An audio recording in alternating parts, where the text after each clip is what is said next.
দুর্নীতির বিরুদ্ধে জাতীয় কংগ্রেস লড়ছে, লড়বে।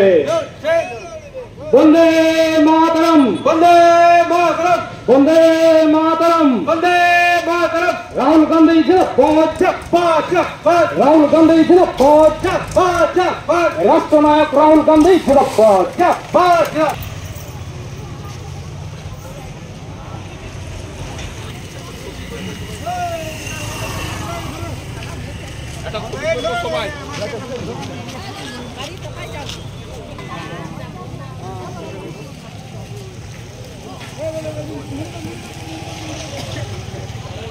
সারেঙ্গা ব্লক কংগ্রেসের পক্ষ থেকে সারেঙ্গা থানাতে এসেছিলাম।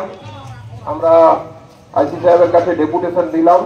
আমাদের যে দাবি আছে, আমাদের রাজ্য সভাপতির উপর পুলিশে যে অত্যাচার হয়েছিল তার প্রতিবাদে আমরা ডেপুটেশন পাঠিয়ে দিলাম। যেহেতু এটা থানার ম্যাটার নয়, উনি বললেন এটা আমি উপরে পাঠিয়ে দেবো। আমরা সারেঙ্গা ব্লক কংগ্রেসের পক্ষ থেকে আমাদের যে ডেপুটেশন ছিল আমরা এখানে সেটা সমাপ্ত হলাম। আমরা যেসব কংগ্রেস কর্মীরা এসছেন এখানে, বিশেষ করে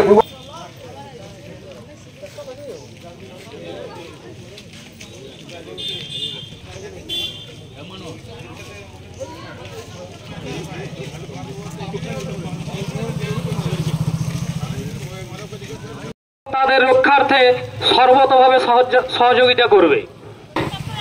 বর্তমানে বাংলার যে বিভাজনের রাজনীতি, তার অভিমুখ ঘোরানোর একটা জঘন্য প্রচেষ্টা মাত্র। আপনারা দেখছেন মুর্শিদাবাদ, শামশেরগঞ্জ, সুতি, ধুলিয়ান, এখানে পুলিশ প্রশাসন নির্বাক দর্শকের ভূমিকা পালন করে যখন সাধারণ মানুষের উপর অত্যাচার হয়। কারণ পুলিশ প্রশাসনও হচ্ছে রাজ্য সরকারের একটা সহযোগী বি টিম হয়ে গেছে। তারা চাইছে দিকে দিকে এরকম যত সন্ত্রাস দাঙ্গা সৃষ্টি হবে, সাধারণ মানুষ এই তৃণমূলের দুর্নীতির কথা ভুলে এই সাম্প্রদায়িক দাঙ্গায় নিজেদেরকে নিমজ্জিত করবে এবং দিকে দিকে একটা বিভাজনের রাজনীতি সৃষ্টি হবে। যে হকের চাকরি ভুলে যাবে, পেটের ভাত ভুলে যাবে, এইভাবেই মানুষকে ভুলিয়ে রাখতে চাইছে ধর্মীয় বেড়াজালে। জাতীয় কংগ্রেস এই ধর্মীয় বেড়াজাল থেকে বেরিয়ে এসে সাধারণ মানুষকে প্রশাসন এবং পুলিশের এই নির্মম আচরণের বিরুদ্ধে ঐক্যবদ্ধভাবে একজোট হওয়ার ডাক দিচ্ছে। আজকে আমাদের 26,000 শিক্ষকের চাকরি গেছে মহামান্য সুপ্রিম কোর্টের নির্দেশ মতো। সেই সুপ্রিম কোর্টের যারা নির্দেশ মতো যেসব শিক্ষকদের চাকরি গেছে তাদের আন্দোলন চলছিল কলকাতাতে।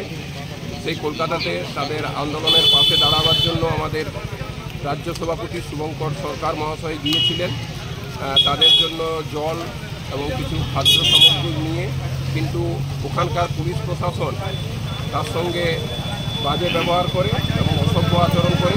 তার প্রতিবাদ আমরা সারেঙ্গা ব্লক কংগ্রেসের পক্ষ থেকে আমরা জানালাম এবং সারেঙ্গা থানাতে একটা ডেপুটেশন দিলাম। আর যে 26,000 শিক্ষক যে অন্যায়ভাবে যারা চাকরি পেয়েছে তাদেরকে বাদ দিয়ে যেসব যোগ্য শিক্ষকদের পাশে থাকার জন্য আমরা অঙ্গীকারবদ্ধ হলাম। আর বর্তমানে পরিস্থিতিতে আমরা লক্ষ্য করছি যে কিছু কিছু সাম্প্রদায়িক শক্তি পশ্চিমবঙ্গকে উত্তপ্ত করার চেষ্টা করছে। আমরা সারেঙ্গা থানা এলাকা যাতে শান্তিপূর্ণ থাকে সেটার জন্য আমরা এই মিছিল থেকে আহ্বান জানালাম, যাতে সারেঙ্গার পরিস্থিতি সুন্দর এবং স্বাভাবিক থাকে।